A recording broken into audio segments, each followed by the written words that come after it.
Bonjour, moi c'est Lucie. Alors, je vais vous offrir des capsules littéraires. Alors, j'entends par capsules littéraires des invités qui vont venir faire la lecture d'œuvres qu'ils ont aimées.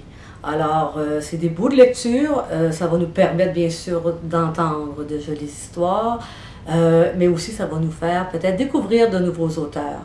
Et je pense qu'il y a beaucoup d'auteurs méconnus qui mériteraient de l'être et beaucoup d'auteurs connus qui mériteraient aussi qu'on y revienne.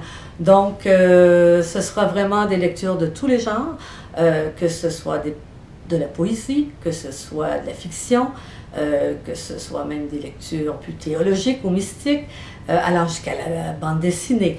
Alors, je vais couvrir vraiment le plus possible tout cet art fabuleux qu'est la littérature pour nous faire passer finalement de beaux et bons moments. Alors, comme première capsule littéraire, je vais vous faire la lecture d'un poème de Victor Hugo. Et par la suite, je vais vous faire un clin d'œil, vous allez comprendre dans quelques minutes. Et la deuxième partie de cette capsule littéraire, c'est Rita Ezrati qui va venir nous lire un très beau texte. Alors, bienvenue. Et je vous parle maintenant de Victor Hugo, un auteur prolifique, on le sait, un grand homme.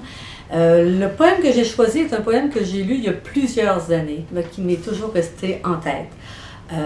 Parce qu'il pointe un petit peu du doigt le respect qu'on doit à la différence. Parce qu'il met aussi, ou en fait il souligne, notre vision de ce qui est beau et ce qui est laid. C'est un poème simple, court, et que j'aime. Alors je vous le partage. J'aime l'araignée. J'aime l'araignée et j'aime l'ortie, parce qu'on les hait, et que rien n'exauce et que tout châtie leur morne souhait. Parce qu'elles sont maudites, chétives, noires êtres rampants, parce qu'elles sont les tristes captives de leur guet-apens. Parce qu'elles sont prises dans leur œuvre, ô sort, fatal nœud, parce que l'ortie est une couleuvre, l'araignée un gueux. Parce qu'elles ont l'ombre des abîmes, parce qu'on les fuit, parce qu'elles sont toutes deux victimes de la sombre nuit. Passant, faites grâce à la plante obscure. Ô pauvre animal, plaignez la laideur, plaignez la piqûre. Ô, plaignez le mal.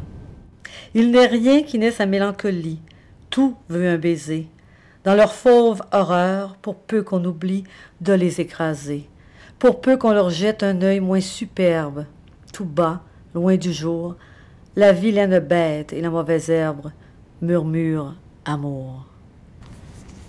Alors voilà, je souligne que tous les textes qui vont être lus, vous allez pouvoir les retrouver en format PDF sur mon blog, Lucie Larose Productions, dans la page lecture. Alors, je donnerai beaucoup plus d'informations et sur l'auteur et sur l'œuvre. Ici, ce poème que je vous ai lu fait partie des Contemplations de Victor Hugo et a été publié en 1856. Alors maintenant, mon clin d'œil. Comme j'apprécie beaucoup la bande dessinée et que je viens de vous parler de l'araignée, alors je ne pouvais pas ne pas souligner l'homme araignée, c'est-à-dire Spider-Man, créé par Stan Lee en 1962. Et la première publication était dans un magazine de bande dessinée qui s'appelle Amazing Fantasy. La page couverture nous présente Spider-Man. Alors, je vais vous laisser sur quelques-unes de ces images, même un petit bout de film du premier Spider-Man passé à la télévision. Et je vais laisser Stan Lee, en quelques mots, vous parler de sa source d'inspiration, de son personnage de Peter Parker. Alors, suivra cette présentation Rita Ezrati, qui va faire la lecture de son texte. Alors, merci et à la prochaine. Au revoir.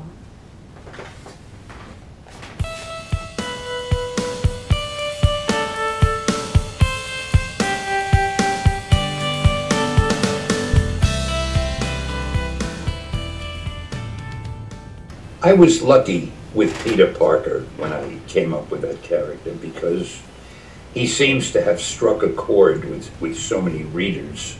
And I think it's because he's probably more like a regular person, a normal person, than any other character.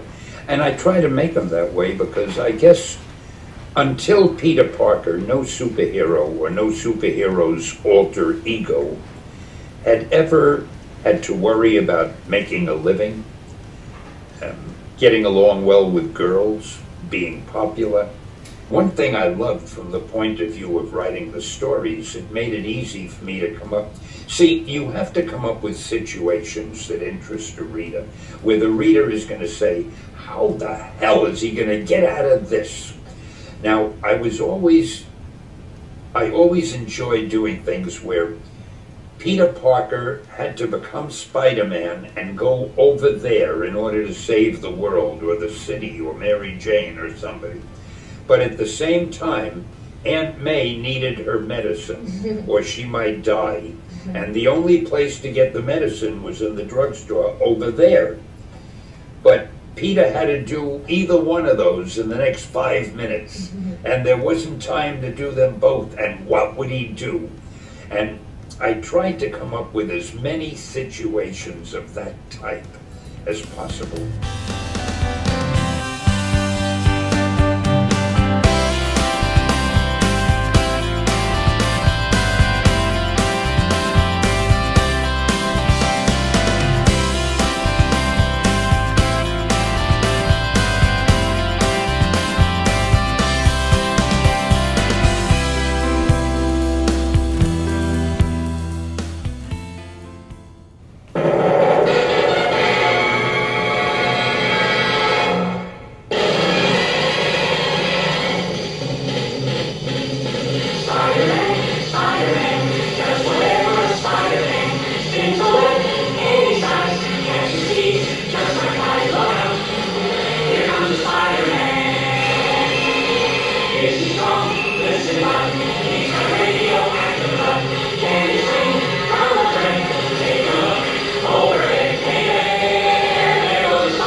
Et le village, dégrisé de son illusion amoureuse, se recroquevillait en s'installant dans l'éternité appelée hiver.